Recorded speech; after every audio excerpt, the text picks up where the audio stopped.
এই যে আমি আজকে পুয়ের বিচি দিয়ে এই যে মাছ দিয়ে রান্না করবো। আমার ছোটো বেটা বলছে যে মা বছরের শেষ তো ফুরাই গেল পুয়ের বিচি, তো আমার একটু পুয়ের বিচি দিয়ে মাছ দিয়ে রান্না করতে, তার সাথে আলু দেবো। সবাই আমার সাথে থেকে ভিডিওটা দেখুন।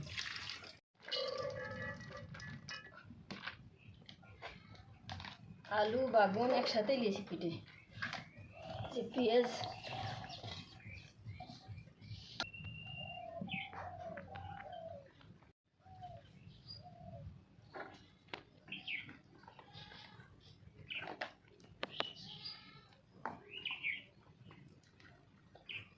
মাছ আবার না ভাজে রাখলে আমার ছোটো বেটা খাই না।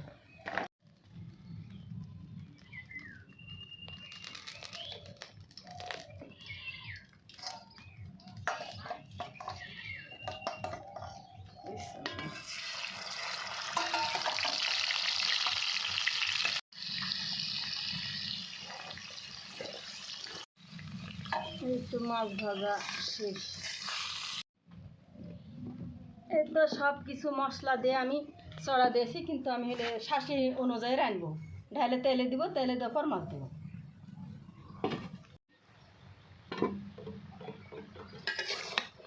সব মশলা দিয়ে দিয়েছি, যা দেওয়া কষাবো, কষা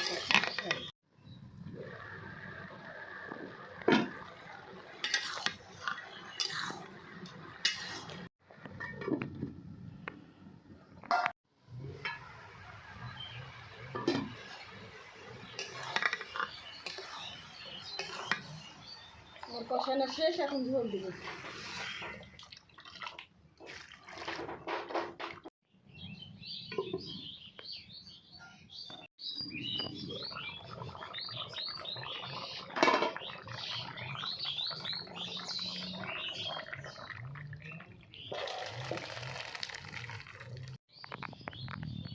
আমি কিন্তু এর করে ঢাইলে তেলে দিব। আমার শাশুড়িরা এইভাবেই রাঁধতো।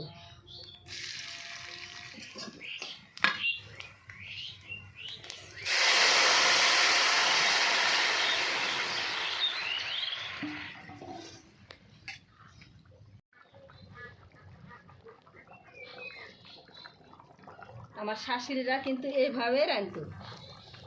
আমার শাশুড়ির যেভাবে রান্না শিখাস আমি কিন্তু এখনও এভাবেই রাঁধি, শাশুড়ির অনুযায়ী। এই তো আমার রান্না শেষ, পুঁই মছলি দিয়ে মাছ, সেই সুন্দর কালার হয়েছে। সবাই ভালো থাকেন, সুস্থ থাকেন, আমার কেনে দোয়া করেন। আর অন্য কোনো ভিডিওতে দেখা হবে। আল্লাহ হাফেজ।